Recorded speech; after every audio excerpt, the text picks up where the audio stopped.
नमस्कार। परभामा occult and research community की तरफ से हम आप सबका बहुत बहुत स्वागत करते हैं। आज एक खास दिन है। वो ये कि होली से एक दिन पहले हम आपसे मुखातिब हो रहे हैं, यानी रूबरू हो रहे हैं।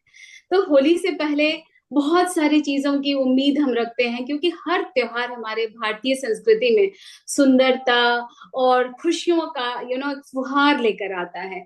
और होली तो ऐसा है कि विश्व प्रसिद्ध है। दिवाली और होली हमारे भारतीय संस्कृति से बिल्कुल इतना ज्यादा लोगों के लिए अंदर बाहर सब जगह पॉपुलर है। तो इसमें कुछ खास तो बातें होती होंगी जो हमारे विश्व के बाकी के देशों के लोग भी इसके लिए उत्सुक रहते हैं। होली यानी रंगों का त्योहार। रंग यानी खुशियां। रंग और उसके साथ इतनी सारी रंग बिरंगी खुशियों को लेकर आता है। खान पीन है, संस्कृति है, रिचुअल है। बहुत सारी ऐसी बातें होती है हमारे होली में जो कि हम बहुत से आमूमन जानते हैं, लेकिन हमारा जो आज का ध्येय है कि हम कुछ ऐसी बातें भी करें जिससे कि हम वो लोग जो नहीं जानते हैं उनको भी बताएं। लोग सभी जानते हैं, बहुत आसान है कहना कि होली का त्योहार यानी रंगों का त्योहार। त्योहार यानी गुजिया, मिठाइयाँ, ये वो, धूम धड़ाका, मस्ती, शराब, ठंडई, ये सब। लेकिन हम क्योंकि यहाँ एक occult research institute and community की तरफ से बोल रहे हैं, तो हम चाहेंगे कि आपको जितना भी हो सके हम भारतीय संस्कृति वेदों रीति नीति से जोड़ सके। और बहुत सारे हमारे देश में बहुत सारी संस्कृतियां बहुत सारे परिवार के साथ, बहुत सारे स्टेट के साथ चलती है, बदलती है। तो कुछ चीजों को हम जानने की आज इस प्रोग्राम में, इस कार्यक्रम के तहत करेंगे। तो सबसे बड़ी बात है, हम थोड़ी सी स्पिरिचुअलिटी से कनेक्ट करेंगे, और उसके बाद हम करेंगे मटेरियलिस्टिक इसका वैल्यू क्या है होली के त्योहार का। फिर साथ में हम देखेंगे कि किस तरह से जो है हमारे लोग जो है एस्ट्रोलॉजिकली हम इसको रिलेट कर पाते हैं। और फिर साथ में हम बहुत सारी रेमेडीज आपको बताएंगे। रेमेडीज क्योंकि बिना रेमेडीज के तो हम आगे बढ़ना ही नहीं चाहते। कुछ रेमेडीज, एक्चुअली लोग कहते हैं रेमेडीज से कुछ नहीं होता, पर ऐसा नहीं है। हम जब रेमेडीज करते हैं तो हमारा फोकस बढ़ता है उस चीज के प्रति जो हम करना चाहते हैं, जो हम अपने मन में इच्छा रखते हैं। तो जब हम किसी चीज के लिए एक कंसंट्रेशन, फोकस बना लेते हैं, तो वो काम जरूर करती है, क्योंकि हमारा पंच तत्व का शरीर है और हमारा यूनिवर्स भी यही है। तो हमारे रेडिएशंस, हमारी बातें, हमारा वाइब्रेशन सब यूनिवर्स कैच करता है, और उसी को लेकर हम आगे बढ़ते रहते हैं। तो रेमेडीज भी बहुत सुंदर सुंदर दिए जाएंगे। लेकिन ये सारी सुंदर और अच्छी बातें करेगा कौन? हाँ, हमारे साथ है एक बहुत ही जानकार और बहुत अपने इस फील्ड में माहिर है। हमारे कहने के लिए आप कह सकते हैं न्यूमरोलॉजिस्ट है। पर मैं तो विकास वत्स जो है, हम उनको ये जानते हैं कि न्यूमरोलॉजी तो एक छोटी सी चीज है, उनके पास ज्ञान का भंडार है। वो बहुत सारी बातें, बहुत सारी चीजें जो हम शायद नहीं जानते हैं, उसको हम तक लाएंगे हमारे इस कार्यक्रम के माध्यम से। और एक हमारे खास फ्रेंड है मनीषा जी, मनीषा शर्मा जी। हम भी उनसे बात करेंगे। वो कुछ चीजें, रिचुअल्स जो हमारे गांव घरों में हमारे दादी नानियां किया करती थी, जो कि विलुप्त हो रहे हैं। और हम जैसे लोग जो शहरों में रहते हैं, कुछ समझते ही नहीं है। होली का मतलब खाना पीना ही है और रंगों के साथ बदमाशी करना है, ऐसा नहीं है। इसके पीछे बहुत सुंदर संस्कृति है। तो उसके बारे में भी हमें बताएंगी मनीषा जी। और मैं तो हूं ही, बीच बीच में आप सबसे खुशियों की चीजें, खुशियों की बातें जोड़ जोड़ कर हम आप तक पहुंचाएंगे। तो शुरू करते हैं आज का ये कार्यक्रम जो हमने होली के उत्सव पे खास कर करके रखा है। तो आप पहले बताते हैं, आपको विकास सर से पूछते हैं। जी विकास जी, विकास वत्स जो बहुत हमारे जाने माने न्यूमरोलॉजिस्ट हैं। आप उनको इंस्टाग्राम, सोशल मीडिया और बहुत सारे चर्चाओं में देखा होगा शिरकत करते हुए। तो विकास वत्स जी, नमस्कार और बहुत बहुत स्वागत है आपका इस कार्यक्रम में। Thank you ma'am, thank you so much. बहुत बहुत धन्यवाद आपका।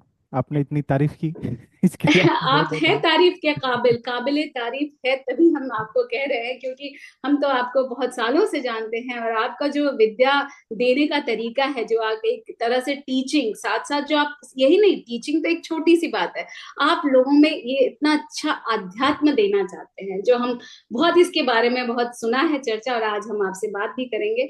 तो जी, होली का एक्चुअली शाब्दिक अर्थ क्या है, और कैसे हम होली को जोड़े अपने आजकल के जीवन से? देखिए मैम, होली जो है, हमारे पुराणों में इसका व्याख्यान मिलता है, जहाँ पर एक स्टोरी के माध्यम से हमें कनेक्ट किया जाता है कि एक पिता और एक पुत्र के बीच की लड़ाई में एक पुत्र जीतता है है ना जी। उसी के इर्द गिर्द ये पूरी कहानी है। और ये हमें उपनिषद से मिलती है। उपनिषद में इसका जिक्र मिलता है कि हिरण्यकश्यप नामक एक राजा हुए, जो कि प्रवृत्ति से नास्तिक थे। और उनका एक पुत्र हुआ प्रहलाद, जो भक्ति भाव रखता था, यानी कि आस्तिक प्रवृत्ति के थे। तो ये जो होली का जो त्योहार है, ये सूचक है आस्तिकता की जीत का। नास्तिक से आस्तिक होने की जो हमारी यात्रा है, उसका सूचक है। देखिए, नास्तिक होना भी गलत नहीं होता है, और आस्तिक होना भी बिल्कुल सही नहीं होता है। ये एक यात्रा होती है, नास्तिक से आस्तिक होने की यात्रा। तो होली का जो त्योहार है, उसमें मेनली हमें यही समझाया जाता है कि कैसे हिरण्यकश्यप एक नास्तिक के रूप में, और कैसे वो प्रहलाद को, उनकी जो भक्ति भाव है उसको उनसे छुड़वाना चाहते थे। उसके लिए उन्होंने, उसके साथ में, जैसे वो राजा थे तो उन्होंने अपनी पावर का इस्तेमाल किया। कभी उनको उन्होंने पहाड़ों से नीचे गिराया, कभी जल में डुबो दिया, कभी अग्नि में डाल दिया, लेकिन फिर भी वो उसको खत्म नहीं कर पाए। उस आस्तिकता को वो खत्म नहीं कर पाए। और ये कहानी, अब कुछ लोग कहेंगे जी हो सकता है कि सच है कि नहीं है। अब अगर किसी को हम ये बात बताने लग जाएं कि जी आग आपने अग्नि में डाल दिया, अग्नि में से जला कैसे नहीं, ऐसा तो कुछ नहीं हो सकता जो अग्नि में नहीं जला, तो उस चीज को छोड़ करके उस पर आप सवाल ना करें। ये एक शाश्वत बात है। और जो हमारे उपनिषद हैं वो शाश्वत बात ही करते हैं। अब ये कहानी हुई नहीं हुई, इस बात से हमें कोई फर्क नहीं पड़ता। हुई है तो भी सही है, नहीं हुई है तो भी सही है। हमारा जो मेन पॉइंट है, जो समझने का है, जिस बात के लिए सूचक और जिसलिए वो कहानी हमें सुनाई भी जाती है, कि नास्तिक, जैसे कि हिरण्यकश्यप जो है वो नास्तिक प्रवृत्ति के लिए है। उनका ये मानना है एज ए फादर कि मेरे घर ऐसा बच्चा पैदा ही नहीं हो सकता कि जो भगवान में भरोसा करे, जो भक्ति करे, है ना जी। इसीलिए उसको मारने का प्रयास करते हैं। लेकिन प्रहलाद जो है, उसके ऊपर भगवान का हाथ है, जो श्रद्धा करना जानता है, जिसके पास संदेह नहीं है, उसको पूर्ण विश्वास है कि मेरे को आप अग्नि में डालेंगे तो भी मैं बच जाऊंगा। देखिए, वहां पे दिखाया जाता है प्रहलाद पूर्ण विश्वास के साथ चलता है। वो बोलते हैं कि आपको हम पहाड़ से फिकवा देते हैं। जब वो पहाड़ से फिकवाते हैं, तब भी वो श्री हरि नारायण, श्री हरि नारायण ऐसे हमें दिखाया जाता है कि वो निरंतर जाप कर रहे हैं, क्योंकि उनके, और जबकि हिरण्यकश्यप को संदेह है कि हो सकता है ये ना मरे, इसीलिए वो बार बार बार बार इनके ऊपर ट्रायल ले रहे हैं। तो हमें ये जो होली का त्योहार है, ये जो कहानी है, एक ही बात बताना चाहती है कि आप संदेह ना करें, पूर्ण भरोसा रखें भगवान पे, पूर्ण विश्वास रखें अपने इष्ट देव पर। वो आपको हर आपदा से, हर संकट से वो आपको बचा ले जाएंगे। जैसे उन्होंने प्रहलाद को बचाया, अग्नि से भी बचाया, पानी से भी बचाया, ऊंचाई से भी बचाया, उसी प्रकार से अगर हम पूर्ण विश्वास रखते हैं हमारे इष्ट देव पर, हमारी जो विद्या है, वो विद्या पर भी हमें पूर्ण विश्वास होना चाहिए। और हमारे जो गुरुजनों हैं, उनकी जो कथनी है, उस पर भी हमें पूर्ण विश्वास होना चाहिए। अगर हम पूर्ण भरोसा रखते हैं, तो हम इस जीवन को पार कर ले जाएंगे, हम मोक्ष की प्राप्ति कर लेंगे। अगर हम हिरण्यकश्यप की तरह संदेह में रहेंगे, तो हमें कुछ प्राप्त नहीं होगा। हमें फिर जो है भगवान का प्रकोप का जो सामना है वो करना पड़ेगा, और हम मोक्ष नहीं प्राप्त कर पाएंगे। और दूसरी बात, ये जो हिरण्यकश्यप है और जो प्रहलाद है, ये कोई बाहर की बात नहीं है।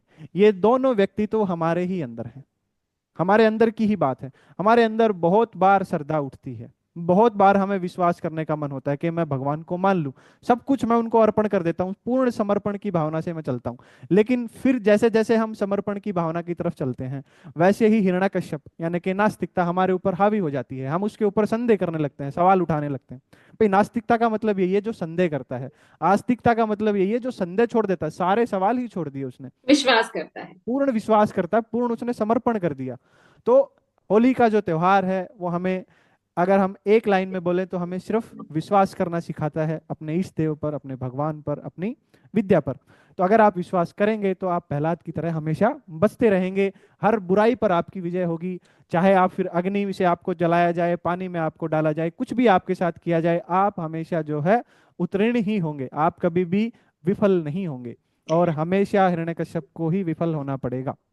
हाँ, ये तो बहुत अच्छी बात कही है। हमेशा जो है सो भलाई और ये अच्छाई पे बुराई कभी भी जीत सकता ही नहीं है। हमेशा अच्छाई ही जीतती है। और जैसा आपने हिरण्यकश्यप की कहानी इतने सुंदर से हमें बताई, तो इसमें जो एक रेफरेंस आया है वो है कि चादर कैसे उसको जलाया या नहीं जलाया। एक्चुअली हमारे हर पौराणिक कथा या हमारे जितने भी दार्शनिक हमारी बातें होती है, आपने देखा होगा कि साइंस से जुड़ी हुई है। हम कहते हैं कि हम बहुत डेवलप कर रहे हैं, पर जो हमारा संस्कृति था, जो हमारा इतिहास है, जो हमारा साइंस पहले भी उतना ही डेवलप था। क्योंकि यदि आप महाभारत लीजिए तो वो वायु, रामायण लीजिए तो वो उड़ान जो होती है, जो हमारा उड़न खटोला था, वो एरोप्लेन था। अभी जब हम इस आज होली के संदर्भ में बात कर रहे हैं कि वो होलिका ने चादर ओढ़ रखी थी कि वो तो नहीं जलेगी लेकिन प्रहलाद जल जाएगा, लेकिन ऐसा हुआ नहीं। क्यों? अब सोचते होंगे कि वो कौन सा ऐसा चादर होगा, लेकिन अभी भी आप देखेंगे बहुत सारे आपके आजकल ट्रेन में, एरोप्लेन में और हमारे इलेक्ट्रिकल अप्लायंसेस ऐसे मिलते हैं, एक तरह का ऐसा प्रोटेक्शन शीट मिलता है कि वो फायर रेजिस्टेंट होता है। वही चीज वहां भी था, उस समय भी था, साइंस उतनी वहां भी विकसित थी। वो समय और अंतराल का फर्क पड़ गया जिसकी वजह से हमें डाउट होता है। वो जो चादर थी, एक्चुअली वो चादर थी शील्ड, वो फायर रेजिस्टेंट चादर थी, जिसकी वजह से उसने सोचा, वो कहा गया कि ऋषि ने उनको वरदान में वो चादर दिया था, उससे वो जल नहीं सकती थी, लेकिन वो फायर रेजिस्टेंट पहन के गई। और लेकिन ये हमें दिखाना था कि देखिए ऐसा होता नहीं है, जिसके साथ ईश्वर यानी जिसके साथ सच्चाई, जिसके साथ वो अच्छी संस्कार रहते हैं, वो हमेशा अच्छा ही होता है। जलाए आग जला ही नहीं सका उनको, वैसा ही ये हमारे इस कहानी में दिखता है। लेकिन कुछ आप जैसे बात कर रहे थे, जैसे मुझे लगा ऐसा विकास जी कि ये आंतरिक शुद्धि और बाह्य शुद्धि की भी बात आप कुछ कर रहे थे वेद से रिलेट करके, तो वो क्या है? जब हम होली मनाते हैं तो क्या ये आंतरिक शुद्धि के लिए हमें मनाना है, होता है? बाह्य शुद्धि आंतरिक शुद्धि दोनों को लेकर हमें चलना होता है? जी बिल्कुल आभा जी। हम जब भी कोई रिचुअल्स करते हैं तो हमारा जो, जैसे कि हम जब रेमेडीज करते हैं तो रेमेडीज में हमें तीन तरह से रेमेडीज कराई जाती हैं। कि सबसे पहले तो आपकी जो है शारीरिक शुद्धि हो, आपका शरीर स्वस्थ हो। दूसरा आपकी मानसिक शुद्धि हो, आप मन से स्वस्थ हो। और तीसरा आपकी आत्मिक शुद्धि हो, आप आत्मा से शुद्ध हैं। तो जो भी हम कृत्य करते हैं, जो भी हम रेमेडीज करते हैं, रेमेडीज के थ्रू हम अच्छे कर्म करते हैं। तो उन अच्छे कर्म करने से यही होता है कि हमारी जो वाइब्रेशन है वो ट्यून होती है। भगवान को अगर हम देखें तो एक वो वाइब्रेशन है, जिसके पास में वो पर्टिकुलर वाइब्रेशन के ऊपर उसका जो बॉडी है, उसकी जो सोल है वो वाइब्रेट करती है, उसको हम बोलते हैं कि भगवान के करीब की बात है, भगवान के करीब है ये, भगवान इनकी बात सुन लेते हैं। तो वो वही है, जितना हम अपनी आंतरिक और बाह्य शुद्धि रखते हैं उतना ही हम भगवान के करीब रहते हैं। दूसरा, आपने जो कहानी के पीछे जो है ना, कि हमारी भारतीय लोगों की एक थोड़ी सी ये है ना गड़बड़ है हमारे साथ में, कि हम जो है, हमारे जो दार्शनिक रहे पहले, उन्होंने हमें समझाने के लिए उस एक पर्टिकुलर कंसेप्ट को एक कहानी में पिरो दिया ताकि वो हमें अच्छे से समझ आ जाए, उसकी मोरल ऑफ द स्टोरी को हम पकड़ लें। लेकिन हमारे साथ में क्या होता है ना, हम थोड़े से इमोशनल होते हैं। तो हम जैसे कि अभी हिरण्यकश्यप और जो प्रहलाद की कहानी है, उसमें हम क्या देखते हैं, हिरण्यकश्यप को एज ए विलन हम ट्रीट करते हैं, प्रहलाद एज ए हीरो को हम ट्रीट करते हैं। लेकिन ऐसा नहीं है। वो कहानी हमें समझाई गई है और हालांकि वो शाश्वत है। देखिए, उपनिषदों के अगर आप प्रमाण लेने जाएंगे ना तो आपके हाथ कुछ नहीं लगेगा। अभी मैं अगर आपसे पूछ लूं, जैसे ये है कि जी किसी आदमी को अगर हम पानी में डाल देंगे तो वो कैसे नहीं मरेगा, वो तो मर जाएगा जी।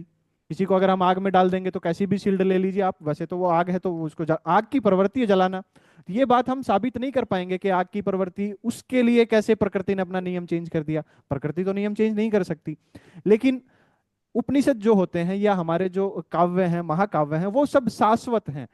हिरण्यकश्यप की जो कहानी है वो हो सकता है 1000 साल पहले नहीं हुई हो, लेकिन आज तो आप आज भी देखते हैं, जैसे अभी एक IIT बाबा आपने देखे हैं, वो बड़े पॉपुलर हो रहे हैं। वो सेम कंसेप्ट है मैम, वहां पर भी सेम कहानी है। उनके पिताजी हिरण्यकश्यप हैं, वो उनको नहीं होना चाहते कि वो स्पिरिचुअल हो, लेकिन उनके घर प्रहलाद पैदा हो गया है। हिरण्यकश्यप को जैसे इस बात का ये था कि मेरे घर ऐसा कैसे पैदा हो सकता है, वैसे ही वो अभय सिंह नाम है शायद उनका, वो उनके घर पैदा हो गई और उनको उनके घर से उनको भागना पड़ा। वो आज, अजय नाम है उनका, अजय अजय। मैंने सुना है अभय है, शायद अभय सिंह नाम। अभय, अजय, हाँ अभय, अभय, हाँ। अभय नाम है। हम्म, अब वो प्रहलाद हैं आज के, आप ये समझ हम्म, लीजिए। क्योंकि वो स्पिरिचुअल होना चाहते हैं, वो इस दुनिया से मुक्ति चाहते हैं, भक्ति करना चाहते हैं, लेकिन उनके पिताजी उनको मेटेरियलिस्टिक दुनिया में रखना चाहते हैं कि जी आप IAS बन जाइए, आप IIT कर लीजिए। लेकिन वो स्पिरिचुअल होना चाहते हैं, वो अपनी खोज करना चाहते हैं। तो वो कहानी आज भी हमें कलयुग में दिखती है। आप सेम, ये जो हिरण्यकश्यप है उनके पिताजी अजय हिरण्यकश्यप के रूप में है, बिल्कुल, और अभय सिंह जो है वो प्रहलाद के रूप में है। वो बिल्कुल, पहले बिल्कुल। हुई थी कि नहीं हुई थी हमें इस बात का नहीं पता, लेकिन आज हमारे सामने वो शाश्वत रूप से विराजमान है। और आगे भी ऐसी कहानियां होती रहेंगी। तो उसको मत जाइए आपके जी आग से कैसे आदमी बच जाएगा, हमें नहीं पता जी बच जाएगा कि नहीं बच जाएगा, आग तो जलाती है काम। लेकिन हमें जो उसका जो मोरल है वो पकड़ना है कि हमेशा जी नास्तिकता से हम आस्तिकता की तरफ जाने का हमारा गोल रहता है। हम पैदा नास्तिक ही होते हैं। जब भी बच्चा पैदा होता है वो शुरुआत में बहुत सारे सवाल करता है, ये ऐसा क्यों है, ये वैसा क्यों है, ये ऐसा क्यों हो रहा है। और धीरे धीरे जैसे जैसे वो बड़ा होता है तो उसके सारे सवाल धीरे धीरे धीरे धीरे शांत हो जाते हैं और वो आस्तिकता की तरफ चला जाता है। अगर जवानी में भी आदमी इतने सवाल करता रहता है तो उसको फिर हम विरोधी कहते हैं कि ये ऐसा आदमी को कुछ समझ नहीं आएगा, क्योंकि उसने जी बिल्कुल। समर्पण नहीं किया। हमारे भी आप देखेंगे फिलोसफी में तो दो रास्ते हैं मोक्ष को प्राप्त करने के। हम्म। पहला है नास्तिक का रास्ता, यानी कि आप नास्तिक को बोलते हैं श्रवण करना, कि आपको आना है, श्रम हम्म। करना पड़ेगा, आपको हम्म। सवाल पूछने पड़ेंगे, तर्क करने पड़ेंगे, तब हम्म। जा करके आप पहुंच सकते हैं। दूसरा रास्ता होता है आस्तिक, यानी कि ब्राह्मण का रास्ता। ब्राह्मण का रास्ता है कि आप आज ही सारे सवाल छोड़ दीजिए, आज समर्पण कर दीजिए आप, क्योंकि एक ना एक दिन तो आपके सवाल खत्म हो जाना ही है। और जिस दिन हम्म। आपके सवाल खत्म हो जाएंगे आप पहुंच जाएंगे। तो वो कहते हैं कि आज ही छोड़ दीजिए, कल खत्म होना है तो आज ही छोड़ दो। तो वो ब्राह्मण का रास्ता, आस्तिकता का रास्ता है। तो हमें सवाल पूछने से हम शुरू करते हैं, और जहां पर हमारे सवाल खत्म हो जाते हैं वहां हमें हम्म। भगवान मिल जाते हैं। तो बिल्कुल एकदम सही बात कही हर आपने, जगह बहुत यही अच्छी। बात मिलेगी। जी बहुत चाहे आप अच्छे। गीता, पुराण, वेद, उपनिषद, ब्राह्मण, अरण्य ग्रंथ कुछ भी उठा लीजिए, सब के सब आपको एक यही मैसेजिंग देने का कोशिश करते हैं। और होली में भी हमें एक यही मैसेजिंग की जाती है। वहां पर किरदार बदल लिए जाते हैं, यहाँ पर हम्म। हिरण्यकश्यप और प्रहलाद है, वहां पर हम्म। आपको कौरव पांडव मिल जाएंगे हम्म। महाभारत में। आपको हम्म। रामायण में राम और रावण के बीच का द्वंद्व मिल जाएगा। वो बिल्कुल। द्वंद्व है हमारे अंदर का ही। हम्म। हमारा बहुत मन होता है कि भगवान के ऊपर छोड़ देते हैं सब, आज से समर्पित कर देते हैं, लेकिन फिर ध्यान आता है कि अरे चाय चढ़ाई थी मैंने, वो चाय तो जल गई, दूध उबल गया, दूध उफन गया, है ना। हमें वो चिंता रहती है, जबकि वो चिंता नहीं करनी है हमें। एक साधु सन्यासी में क्या फर्क है, एक गृहस्थ जीवन में और एक साधु सन्यासी में? गृहस्थ को शाम के खाने की चिंता है कि आज शाम को क्या बनेगा खाने में। हम्म। सन्यासी को चिंता नहीं है, उसने तो छोड़ रखा है, जो ऊपर वाला भेज देगा वो हम खा लेंगे। तो बस हम्म। हमें अपनी मानसिकता में यही बदलाव लेकर के आना होता है कि शाम की चिंता छोड़ दीजिए, ऊपर वाले के ऊपर छोड़ दीजिए। उसने बोलते हैं ना जी, उसने अगर जन्म दिया है तो वो चुगा भी देगा। लेकिन हम नास्तिकता में फंसे हुए, इस भौतिकवाद में फंसे हुए, इसको समर्पित नहीं कर पाते हैं। और इसी के लिए हम बहुत सारे त्योहार सेलिब्रेट करते हैं। बहुत सारी हमने रामायण, बिल्कुल। बिल्कुल काव्य, विकास महाकाव्य। जी, बहुत सुंदर आपने समझाया, हमें इतने सुंदर से बताया कि आंतरिक सुख कैसे मिलता है और कैसे हम वेद से रिलेट करते हैं। स्टोरीज हमारे संस्कृति में हमेशा मैसेज देती है कि हमेशा देखिए अच्छे पे ही, अच्छे की विजय, यानी हमेशा सत्य की विजय होती है। हाँ, किरदार तो हमें हर अपने पौराणिक कथाओं में, धर्म ग्रंथों में मिलता है, और वो सिर्फ यही मैसेज देता है जो आप कह रहे थे कि देखिए आपको कहानियों के तौर पे हम जब समझाते हैं तो जल्दी से हमारे दिमाग में और दिल को छू जाती है। तो यही कहानी अभी होली की भी है, बहुत अच्छे से बताया। पर होली एक बहुत खूबसूरत सा त्योहार है, और उसमें ना हर प्रांत में, भारतीय के भारत के जितने भी प्रांत हैं उनको अलग अलग तरीके से लोग मनाते हैं। रंग एक कॉमन फैक्टर होता है, गुलाल एक कॉमन फैक्टर होता है, गुजिया और ये सब जो चीजें होती है, मालपुए, ये कॉमन फैक्टर होता है। पर हमेशा आपने देखा होगा हर स्टेट के एक अलग अलग रिचुअल्स, तरीके होते हैं इसको मनाने के। तो हमारे साथ हैं बहुत ही खूबसूरत और जानकार हैं हमारी मनीषा जी, मनीषा शर्मा जी, जो एक टैरो कार्ड रीडर भी हैं। तो हम चाहते हैं कि थोड़ा सा इस पे प्रकाश डालें कि होली के रिचुअल्स क्या क्या है, ताकि हम अपने दर्शकों को बता सकें कि आज का समय कैसा है और कैसे रिचुअल्स मनाए जा रहे हैं और कैसे मनाए जाते थे। मनीषा जी, आपका नमस्कार आवा स्वागत जी। है। धन्यवाद आवा जी। सबसे पहले तो हम होली शब्द को ही लेते हैं कि होली का शब्द आया कहाँ से है। तो होली के साथ में एक शब्द जुड़ा हुआ है जिससे हम कहते हैं होलक। अब ये होलक क्या है, इसका हमको जो वर्णन मिलता है ना, वो ब्राह्मण ग्रंथों में बहुत अच्छे से मिलता है।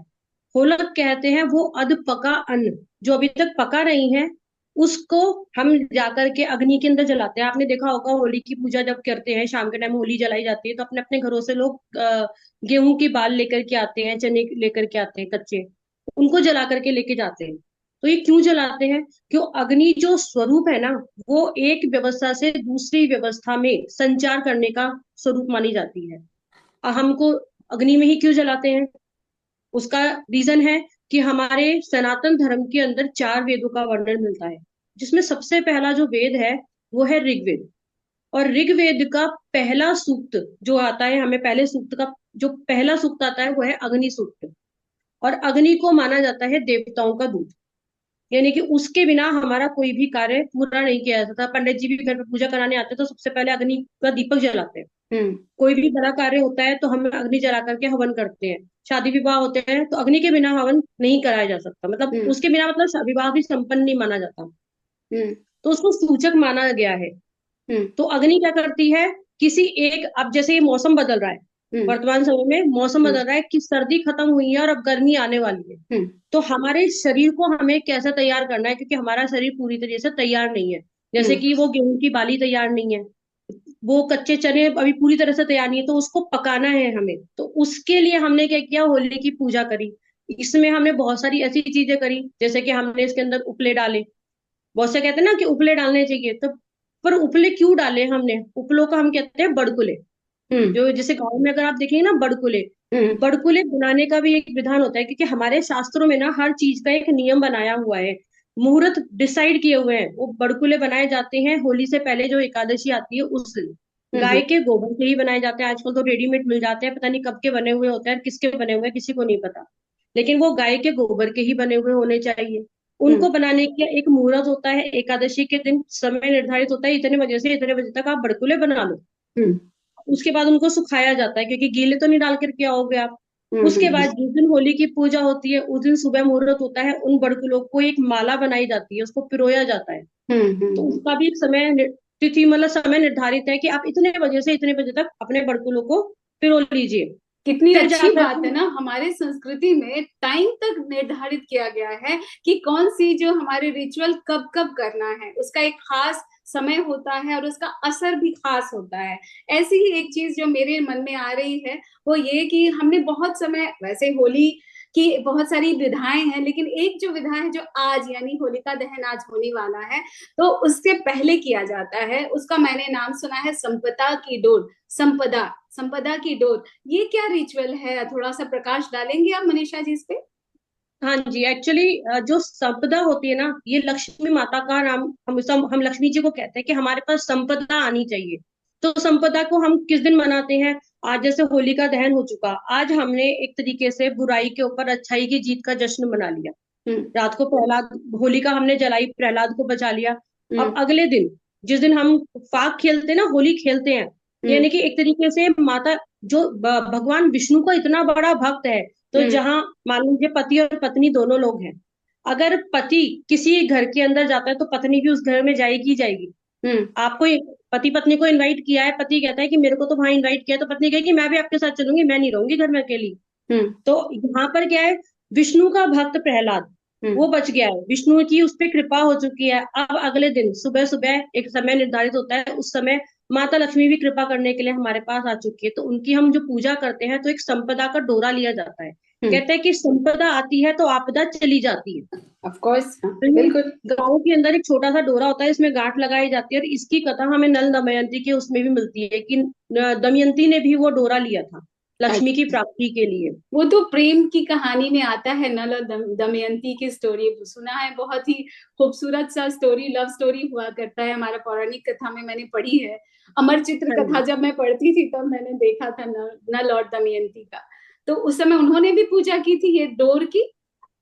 हाँ जी, उसमें भी ऐसे एक छोटा सा उसमें किस्सा है कि घर, अच्छा, एक बात और बताइए, जैसे कि हम अभी चर्चा कर रहे हैं कि आजकल हम लोग होली अलग अलग तरीके से मनाते हैं। आपके घर में होली के मनाने का क्या तरीका है? क्या सिर्फ रंग ही लगाते हैं या रंग डिफरेंट तरीके से कुछ पेश करते हैं? खाने पीने में क्या आप यूज करते हैं? किस तरह से आपके घर में क्या बनता है होली के समय? देखिए होली के समय पे तो जब जैसे सेलिब्रेशन होता है, जैसे जिस दिन हमने पूजा करी, तो होली में चढ़ाने के लिए हम सुबह सुबह हलवा बनाते हैं, पकवान बनाते हैं। क्यों? क्योंकि होली की भी हम पूजा करके आ रहे हैं हम्म। वहां पर, तो उसमें हम्म। चढ़ाने के लिए भी हम बड़े बड़े सारे पकवान बनाते हैं, गुंजिया बनाते हैं, हलवा बनाया है हमने। हमारे घर में गेस्ट आते हैं, उनके लिए हम ठंडाई बना रहे हैं, तो कुछ ना हम्म। कुछ खाने पीने। लेकिन इस समय पे ना, जितना हम खाने पीने के ऊपर फोकस कर रहे हैं, हम्म। एक्चुअली में हमें इतना खाने पीने के ऊपर फोकस नहीं करना चाहिए। थोड़ा हम्म। सा अपनी आंतरिक शुद्धि करनी चाहिए। बिल्कुल सही जितना हम बात कहते है। हैं ना, हम इतना मीठा प्रयोग कर रहे हैं इस समय, हमें उतना मीठा प्रयोग करना ही नहीं चाहिए। बहुत ज्यादा मीठा खा लेते हैं, कुछ भी, हमारे खाने पीने की कोई लिमिट ही नहीं है। इस समय हम सिर्फ पार्टीज करते रहते हैं, तो हम्म। पार्टीज की तरफ नहीं जा करके, क्यों? क्योंकि इस समय क्या होता है, पूर्णिमा के दिन होली मनाई जाती है।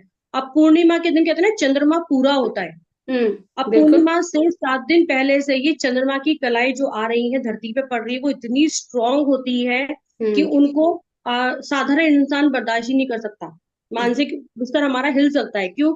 हम लोग पार्टीज की तरफ जा रहे हैं, आपने देखा होगा होली वाला दिन आता है, किसी ने कुछ ज्यादा भांग पी ली, किसी ने ज्यादा ड्रिंक कर ली, कोई कहीं पड़ा है, कहीं एक्सीडेंट हो रहे हैं, तो मतलब किसी ने कुछ गलत तरीके से होली खेल ली। अपवाद कर रहे हैं ना, हम परेशान हाँ। इसलिए हो रहे और हैं, हमारे यहाँ इतनी ज्यादा जो थकावट या परेशानियां आ रही है, या जो भी रिकॉर्ड्स आजकल बन रहे हैं कि एक्सीडेंट हो गया, ओवर ड्रिंकिंग हो गई, ये सब क्योंकि हम नकारात्मक सोच को लेकर चल रहे हैं। जो उसके बिल्कुल। सात्विक सोच था, जो होली का जो महत्व था, उसको नहीं ले रहे हैं। यहाँ ठंडाई का हमारा प्रयोजन पहले भी रहा है, क्योंकि दूध और उसमें बादाम और बहुत सारी चीजें दी जाती है, क्योंकि ट्रांजिशनल अभी ऋतु परिवर्तन होता है, तो शरीर को मजबूत बनाने के लिए, क्योंकि कोई भी जो रोग शोधक क्षमता होती है वो तभी होती है जबकि हमारी स्टेमिना या हमारे वाइटल्स अच्छे रहते हैं। तो इसीलिए अच्छे खाना मतलब ये नहीं था कि शराब, अच्छा खाना मतलब ये नहीं था कि मांसाहारी बन जा, पर वो संस्कृति के साथ साथ कुसंस्कृतियां भी पलती हैं, जिसका परिणाम है। अब मैं बात करना चाहती हूँ, पूछना चाहती हूँ हमारे विकास वत्स जी से, कि जो वो हम दशावतार में बहुत सारी कहानियां सुनते हैं, कैसे कैसे जो है मछली से लेकर हम अपने मनुष्य का जो हमारा जीवन शुरू हुआ था। तो विकास जी, आप ये बताइए कि ये जो हमारे वेदों पुराणों में ये कथा आई है दशावतार की, उसकी कैसे शुरुआत हुई, और मछली से ही क्यों शुरुआत हुई? क्यों पहले मत्स्य अवतार किया गया, दिया गया? विष्णु ने 10 अवतार लिए, उसमें सबसे पहले क्यों ये हमारे जो है मछली का ही या मत्स्य अवतार का विशेष महत्व है? देखिए मैम, हमारे जो इनकारनेशन की थ्योरी समझाई जाती है हमें, वो एक तरह से हमारी लाइफ के इवोल्यूशन के बारे में समझाया जा रहा है कि कैसे क्रोनोलॉजिकली एक जो जीव है वो पनपा और उसने मानव के रूप में आया, और मानव के रूप में भी अलग अलग चेतना का स्तर हमें दिखाया जाता है। जैसे अगर हम जब होली के ऊपर बात करें तो होली में भी आप देखेंगे नरसिंह अवतार, विष्णु जो है नरसिंह अवतार में आते हैं। इस पुराण यहाँ पर नरसिंह अवतार की बात की जाती है कि उन्होंने नरसिंह अवतार लिया और हिरण्यकश्यप का उन्होंने वध किया। इसीलिए तो पूछा है मैंने। जी जी जी जी बिल्कुल, यहाँ पर जो फोर्थ अवतार है उनके बारे में चर्चा की जाती है, तो ये मतलब यहाँ से कनेक्ट होती है ये बात भी। तो देखिए, सबसे पहले हमें जो बताया जाता है कि जो भगवान हैं उन्होंने अवतार लिया मत्स्य के रूप में, मछली के रूप में। अब ये हमें दिखाना चाह रहा है जी, सबसे पहले जो जीवन है वो पानी के अंदर पनपा है, पानी के अंदर जीवन पनपा सबसे पहले। अब जीवन जो है वो पानी से बाहर आएगा, यानी कि भूमि पर भी आएगा, और भूमि पर आने के लिए मछली जो है वो इवोल्व होती है। मछली का इवोल्यूशन होता है कछुए के रूप में। दूसरा हमें अवतार दिखाया जाता है कूर्म अवतार। ठीक है जी। अब जो कछुआ है वो पानी में भी रहता है और बाहर भी रहता है, और उसकी जो लाइफ अब बहुत लंबी होती है। कछुए 300-400 साल तक जीते हैं। ठीक है जी। अब कछुआ जो है वो धीरे धीरे जब वो इवोल्व होता है उसके आगे, तो हमें वराह अवतार दिखाया जाता है, यानी कि जो जंगली बोर बोर। बोर हाँ। के रूप में। अब बोर की जो स्पेशलिटी है वो ये है कि वो फिजिकली रूप से बहुत स्ट्रेंथ है उसके अंदर। हम्म, उसके आप ऊपर कितना भी चोट कर लीजिए, कुछ भी कर लीजिए, वो इतना फिजिकली स्ट्रेंथ है कि उसका कुछ नहीं कर सकते हम। बिल्कुल। वो फिजिकली हमें दिखाता है जी, हम फिजिकली स्ट्रेंथ हुआ हमारे पास में। अब वराह अवतार के बाद में हमें दिखाया जाता है नरसिंह अवतार, यानी कि आधे नर हैं और आधा शेर है। ठीक है जी। तो हम अब जानवर से मानव की तरफ बढ़ रहे हैं। और नरसिंह अवतार के बाद में हमें दिखाया जाता है वामन अवतार। वामन अवतार है कि वामन अवतार से पहले हम बंदर के रूप में थे, मतलब जो हम्म, नरसिंह अवतार के बाद में उनके बीच की जो वो इवोल्यूशन है वो निकाल के वो डायरेक्ट वामन पे आ जाते हैं। वानव अवतार है कि छोटे कद के हैं हम। छोटे कद के हम कब हैं? जब हम बंदर के रूप में थे। तो बंदर के रूप में जब हम थे तो हम पेड़ों पे रहते थे, सिर्फ हम अपने हाथों का इस्तेमाल करते थे, एक शाखा पकड़ के दूसरी पे चले गए, पैरों का इस्तेमाल नहीं था। लेकिन जैसे ही पृथ्वी के ऊपर थोड़ा सा टेम्परेचर बढ़ता है और नीचे की बर्फ हट जाती है, तो बंदर जो है वो जमीन पे उतरता है और अपने दोनों पैरों पर खड़ा हो जाता है। और जैसे ही बंदर अपने दोनों पैरों पर खड़ा होता है तो उसकी रीढ़ की हड्डी जो है वो सीधी हो जाती है, ठीक है। और वो छोटे वामन के रूप में, मतलब छोटे आदमी के रूप में वो आते हैं।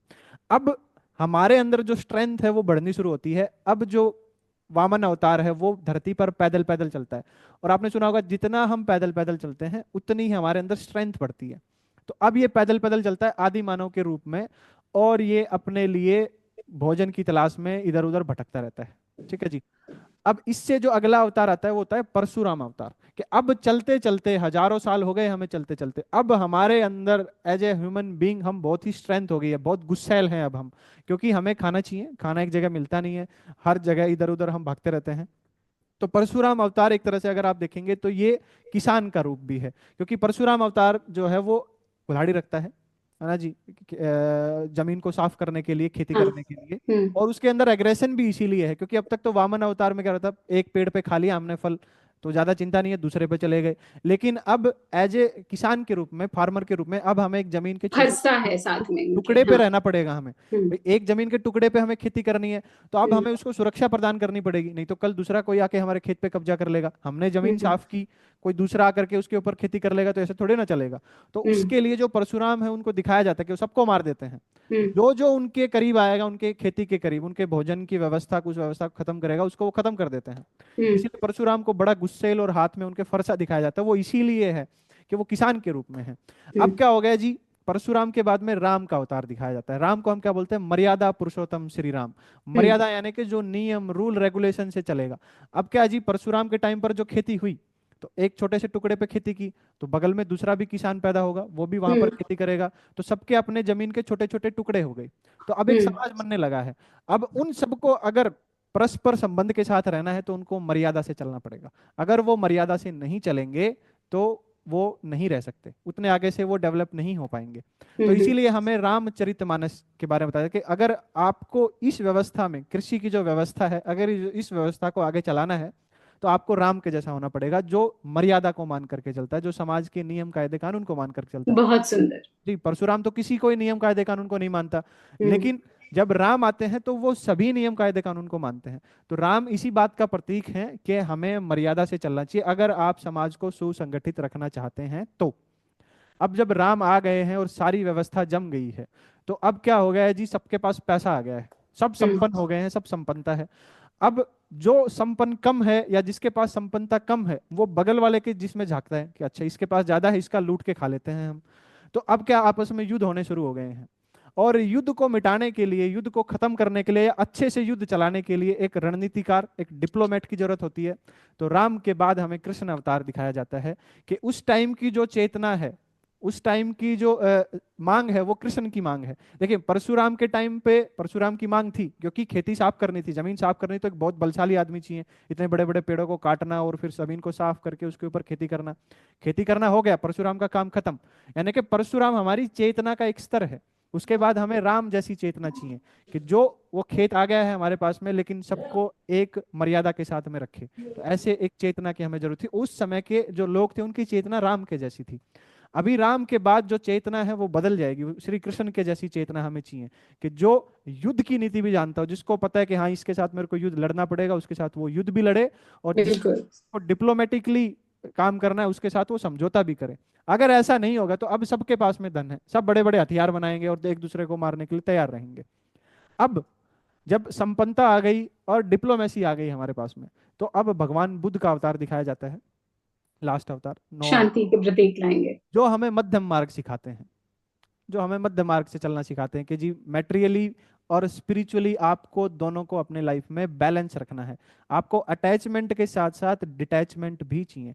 आप मोह के साथ साथ उससे आप उसका छुटकारा भी पाएंगे, तो वो हमें आकर के बुद्ध समझाते हैं। तो ये जो इवोल्यूशन ऑफ इनकारनेशन की हमारी थ्योरी है, ये हमारी इवोल्यूशन ऑफ लाइफ के साथ साथ हमारी चेतना का क्या स्तर रहा, हमारी कॉन्शियसनेस कब किस समय कैसी थी, उसके बारे में भी हमें बताती हैं।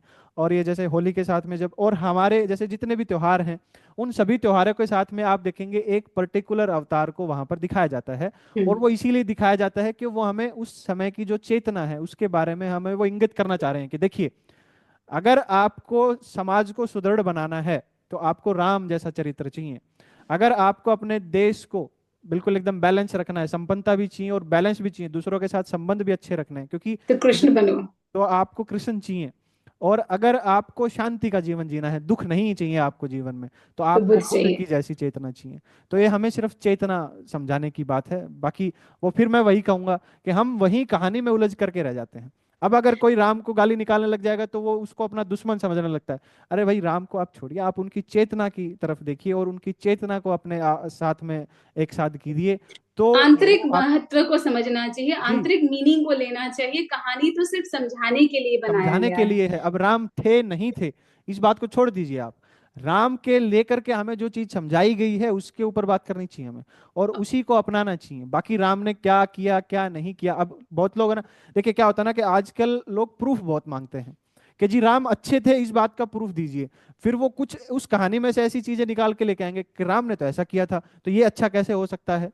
वो तो वाद विवाद तो हमेशा समाज में रहा ही है एक तरह से, क्योंकि वो क्वेश्चन उठते रहते हैं।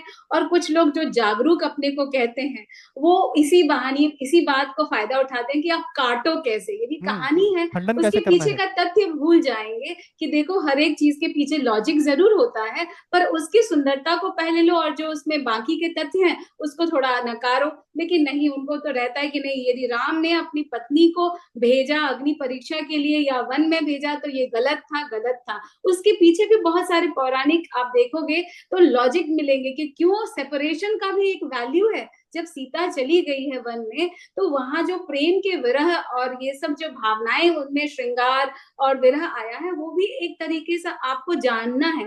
वो नहीं लोग समझते हैं कि हाँ क्यों हुआ था। क्या अग्नि परीक्षा में थोड़ी ना उनको अग्नि के अंदर डाल दिया गया था। एक ऐसा टेस्टिफाई सिचुएशन जिसमें कि उनको बहुत कष्ट हुआ था।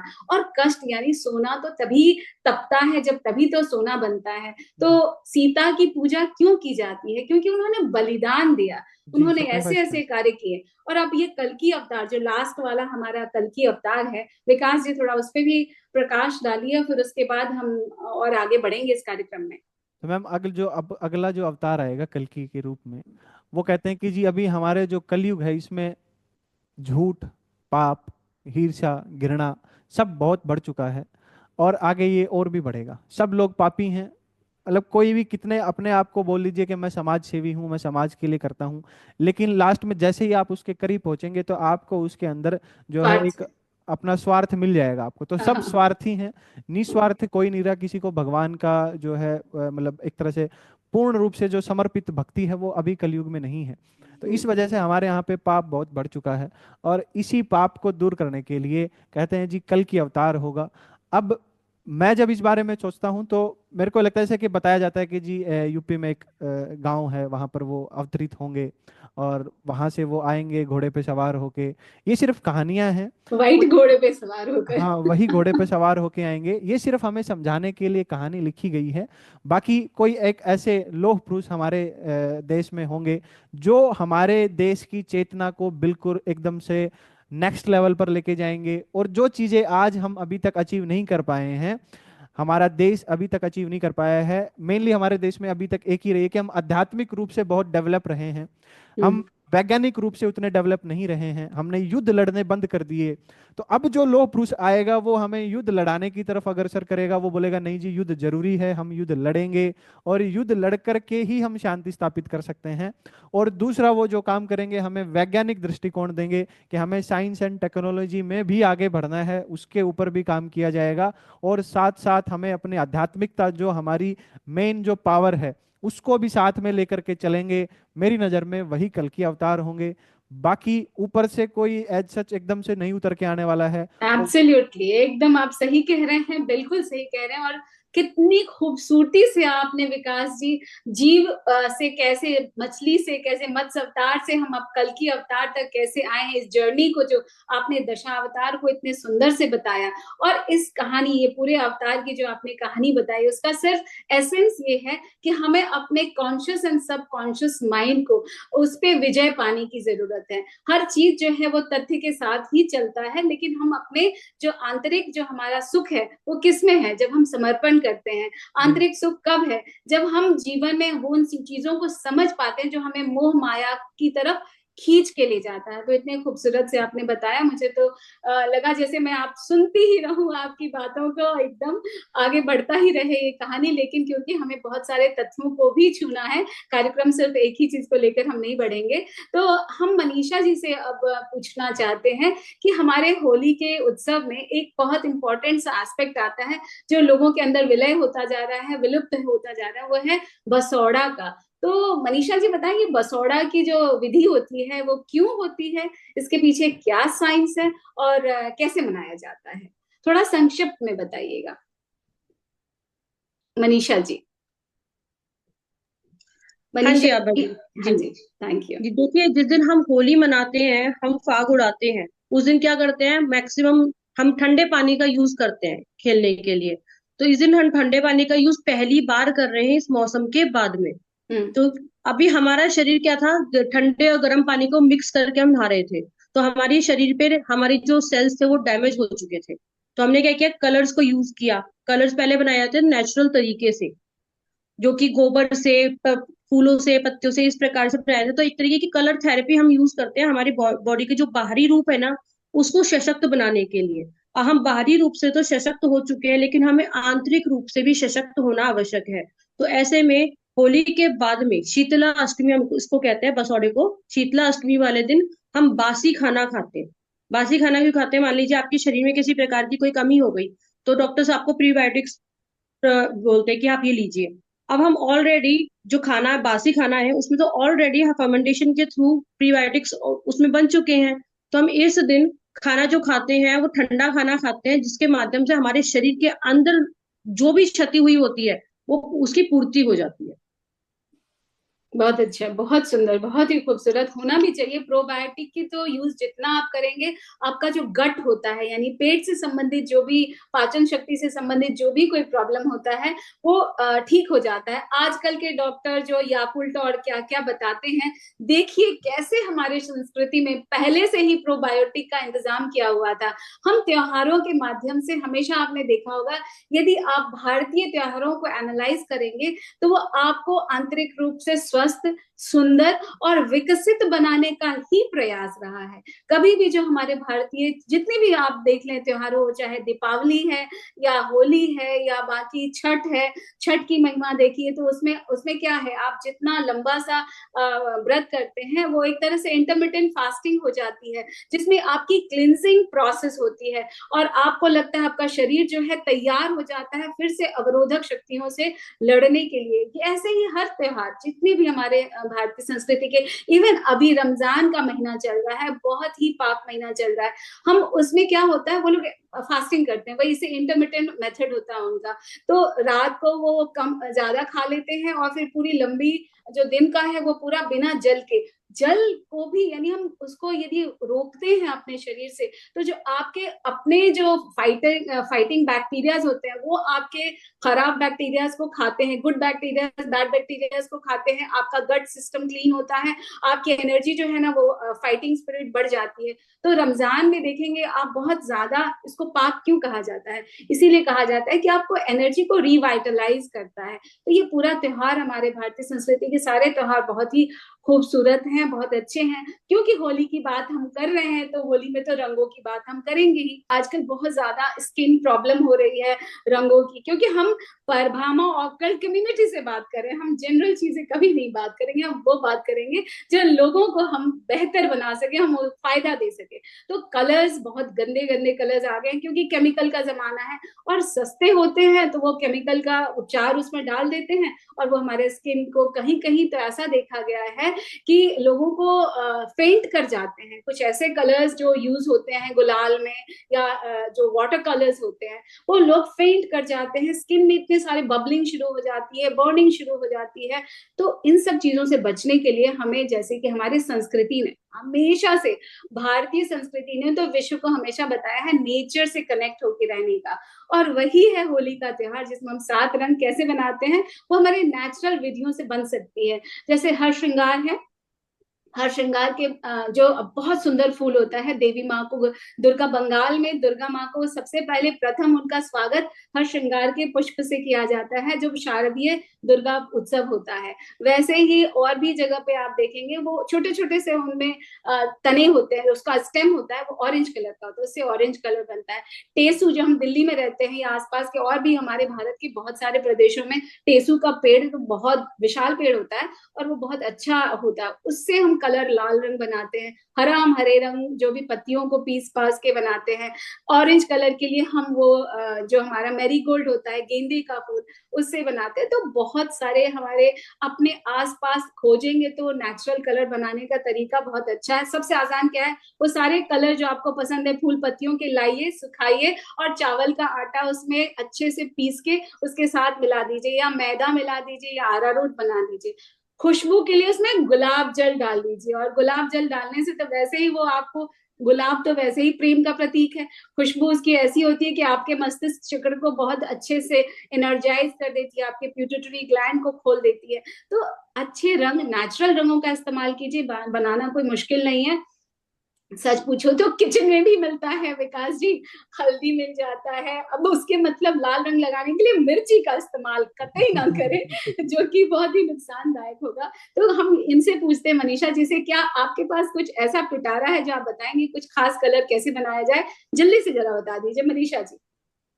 मैम, खास कलर बनाने के लिए अपराजिता के फूल इस टाइम आ चुके हैं पेड़ों के अंदर, इनकी बेल के ऊपर बड़े सुंदर है। इसकी हम चाय भी बनाते हैं जो कि बड़ी अच्छी होती है हमारी हेल्थ के लिए। इसको पीस करके हम बना सकते हैं। हर श्रृंगार के आपने जैसे बताए, तो जिस समय इसका सीजन होता है ना उस टाइम इसको सुखा करके रख लीजिए और अभी उसको पीस करके बना सकते हैं। दूसरा, जैसे आपने बताया कि मैदा या कॉर्नफ्लावर है, उसके अंदर हम कलर डाल करके उसको हम कलरफुल बना सकते हैं। अभी इसके साथ ही जैसे कि हम चेंज की बात कर रहे हैं, तो हमारे पास लाल चंदन है, चंदन की लकड़ी है, इनको पीस करके इनमें रंग डालिए, चाहे केसर डाल लीजिए, रंगीन हो जाएगा, साथ ही हमारे शरीर को एक सुकून मिलेगा। जैसे सिंथेटिक चंदन का रंग लेप तो किया जाता इस्तेमाल है। ही नहीं करना है हमने, सिंथेटिक तो कहीं से भी नहीं करना चाहिए, क्योंकि वो जो भी रंग बने, चाहे हल्दी कैसा भी रंग हो, वो आपको बस रंग इस्तेमाल करना है वो जो आपके स्किन फ्रेंडली हो, जो हमारे सांस्कृतिक तरीके से बनाया जाता है। हम सारी चीजें पार्टी के लिए बहुत तैयारियां कर लेते हैं, लेकिन जब हम रंग होली का बनाने का टाइम आता है हम लोग सब खरीद के ले आते हैं। खरीदने में बुराई नहीं है, पर उनको प्रमोट कीजिए जो नेचुरल तरीके से, ऑर्गेनिक तरीके से बनाया जाता है। इस्तेमाल हमेशा शुद्ध चीजों का कीजिए। मन शुद्ध रहेगा तो फिर कठौती में गंगा बोलते हैं ना, मन शुद्ध रहेगा तो हर जगह आपको शुद्धता दिखेगी। तो इसके साथ ही हम ये देखना चाहते हैं कि आपने बहुत अच्छे तरीके से बताया कि हर श्रृंगार है या अपराजिता है या मैरीगोल्ड हम लोग जानते ही हैं, बनाते हैं। पर इसके साथ साथ जो स्किन प्रॉब्लम आती है, जो वो स्किन प्रॉब्लम क्यों होती है जब हम होली का टाइम आता है, तो ट्रांजिशन जब ऋतु परिवर्तन होता है, तो ये क्यों होता है इस तरह से कि स्किन की प्रॉब्लम शुरू हो जाती है लोगों को? होली, क्या ये होली के रंगों से हम अपने स्किन को ट्रीट कर सकते हैं मनीषा जी? बिल्कुल कर सकते हैं। जो भी हम रंगों का प्रयोग कर रहे हैं वो एकदम नेचुरल है। अभी हमने देखा कि हमने गर्म कपड़े पहने थे तो हमारी स्किन के ऊपर रैशेज आने, मतलब ईचिंग होनी शुरू हुई, तो हमने बॉडी लोशन लगाने शुरू कर दिए। तो हम एक वो प्राकृतिक चीज नहीं है ना जिसका हम लेपन कर रहे हैं। पहले के समय में क्या होता था, कोकोनट ऑयल यानी कि नारियल के तेल यूज कर लिया, सरसों का तेल यूज कर लिया। आज के समय में तेल से तो सबने इतनी दूरी बना ली है। जो हमारे पास नेचुरली उपलब्ध थे, पूरे शरीर में, अगर आप सर्दियों के दिनों में भी सुबह नहाने के तुरंत बाद में तिल के तेल की मालिश कर लो तो आपको ठंड ही नहीं लगेगी। ये बिल्कुल। आज के समय में भी फैक्ट है, आप लगा करके देखिए। या सरसों के तेल से आपने मालिश कर ली तो आपको ठंड नहीं लगेगी, लेकिन हमको ठंड इतनी ज्यादा लगती है जिसके लिए हमने इतने कपड़े निकाल रखे हैं। क्यों? क्योंकि हमने तेल से तो दूरी बना ली। हमें खाने में बटर नहीं खाना, घी नहीं खाना। हमें जितना ज्यादा हम अपने आप को, एक तरीके से हमने अपना मन भी सुखा लिया और अपना तन भी सुखा लिया। जी अब ये बिल्कुल। जब सूख चुका है तो इसको वापस से आपको ठीक तो करना पड़ेगा ना। तो उसके लिए आपको ऐसी चीजें चाहिए जो आपको कहीं ना कहीं मॉइस्चराइज कर सके। मॉइस्चराइजर क्या? तो ये फूलों की पत्तियों का जो रस है, इनको हम पीस करके जब बना रहे हैं, एक तरीके से मॉइस्चराइजर का काम करें नेचुरली। कलर तो थेरेपी इनको भी तो हो जाती है ना, हमारी कलर कलर थेरेपी भी थेरेपी हो हो जाती जाती है। है, बिल्कुल। आजकल हम उपचार बताते हैं बहुत सारी चीजों के अंदर। किसी कोई हमसे पूछता है मेरा ये काम नहीं हो रहा, तो हम कहते हैं इस कलर का प्रयोग कर लो। तो इस जितने भी स्टोन्स देख लीजिए या कुछ भी कर लीजिए, हम उस बड़े महंगे से महंगे स्टोन की जो रेमेडी है हम उसको सस्ते में भी निपटा सकते हैं। क्यों? क्योंकि वो कलर ही तो है, कलर थेरेपी ही आप यूज कर रहे हैं। उस कलर का कपड़ा पहन लो, उस हम्म। कलर के बर्तन यूज कर लो, उस कलर का खाने पीने की चीजें यूज करना शुरू कर दो, वैसा ही खाना खाना शुरू कर दो। एक्चुअली तो वो मुझे आपकी ऐसा थेरेपी। लगता है मनीषा जी, यदि हम अपने प्राकृतिक चीजों से होली खेलते हैं तो हमारा स्किन में भी कोई प्रॉब्लम नहीं होती है। साथ साथ में एक तरह से औषधि का भी ये काम करता है, क्योंकि औषधि का निकाल सातों कलर, 8 कलर, 10 कलर जो भी बना लो, नहीं कुछ है तो दही से खेल लो, दही में बेसन घोल लो और उससे खेल लो। क्योंकि होली खेलने का मतलब है मस्ती करना, है ना। तो ये जो कलर थेरेपी आपने जैसा टेसू के बताया, टेसू के भी हम फूल से कलर बनाते हैं, तो हमारे शरीर को कलर थेरेपी की जरूरत है। सीजन में जैसे ही ट्रांजिशन का टाइम आता है, कलर थेरेपी हो जाती है। कितना अच्छा है ना, कितना खूबसूरत है हमारा ये भारतीय संस्कृति, जिसमें हर चीज का ख्याल रखा गया है। जैसा कि हम बात कर रहे हैं अपने होली के उत्सव की, और हम बात कर रहे हैं एस्ट्रोलॉजी से रिलेटेड, वेद से रिलेटेड, पुराण से रिलेटेड, हमारे धार्मिक परंपराओं से रिलेटेड, हमारे धर्म शास्त्रों से रिलेटेड बातें, तो जब ऐसी बातें होती है तो जरूरी हो जाता है कुछ रेमेडीज के बारे में बात करना। तो क्योंकि ये जो होली का त्योहार है वो नकारात्मकता पे हमें सकारात्मकता की विजय का संदेश देता है, तो एक छोटा सा रेमेडी मैं भी आपको जाते जाते बता देती हूँ, और फिर हम एक मनीषा जी से भी एक रेमेडी लेंगे। तो पहली रेमेडी जो मैं आपको बता रही हूँ वो ऐसा होता है कि एक नारियल लेंगे आप।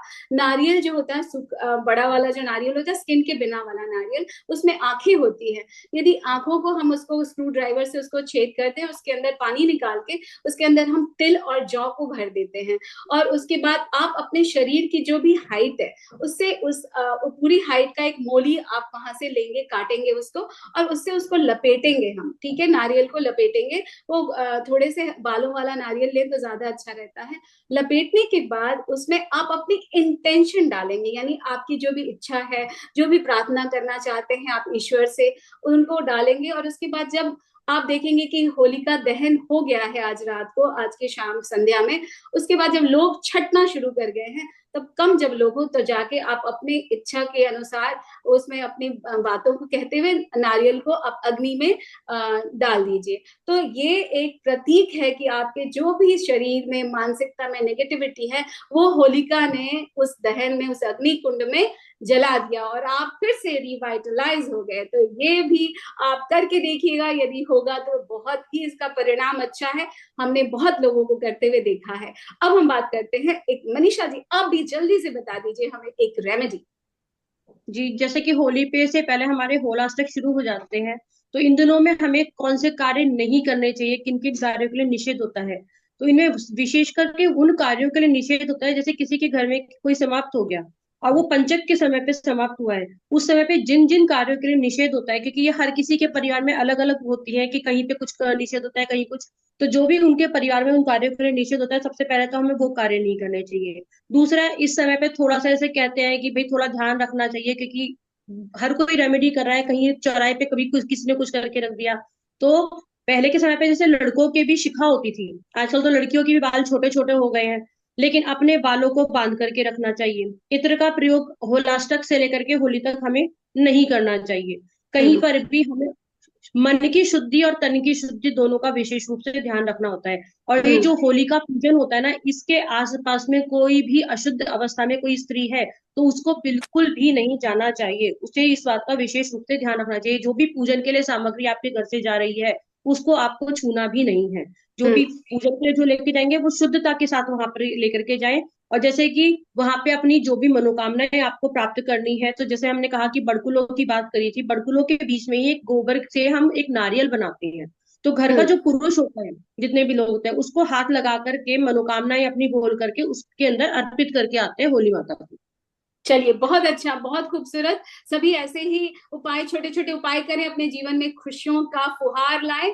क्योंकि हमने एक अच्छी खूबसूरत सी बात की, बहुत अच्छी चर्चा की हमारे इस होली उत्सव पे, और हम चाहते हैं कि आप सब बिल्कुल होली के रंगों की तरह, खूबसूरत सुर्ख रंगों की तरह आपके जीवन में भी बहुत सारी खुशी, जो भी नकारात्मकता आपके वैचारिक रूप में है, शारीरिक रूप में है, जो भी है मानसिकता में है, वो खत्म हो जाए, और आप तैयार हो जाए विश्व को हमेशा शांति, अमन और प्रेम देने का। तो ऑकल्ट, हमारे जो परभामा ऑकल्ट कम्युनिटी की तरफ से आपको बहुत बहुत होली की शुभकामना, और होली हमेशा ऐसे ही हंसते खेलते एकदम सुर्ख होली की तरह जैसे ये रंग हैं हमारे, बिखेरते रहे आप सबके जीवन में। अपने जीवन में तो जरूर इसको लाएं, और दूसरों के जीवन में भी लाने की कोशिश करें। उन लोगों के जीवन में कलर लाने की कोशिश करें जो कहीं ना कहीं से कमी ला पाए हैं जीवन में, किसी कारण से हमसे कम रह गए हैं, उनको खुशियां दीजिए। ये होली का सार्थक त्योहार होगा।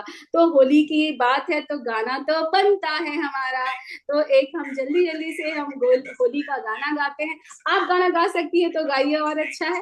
यदि मैं गाऊंगी तो मुझे लगता है बेसुरा हो जाएगा, है ना। होली के दिन रंग खिल जाते हैं, रंगों में रंग मिल जाते हैं।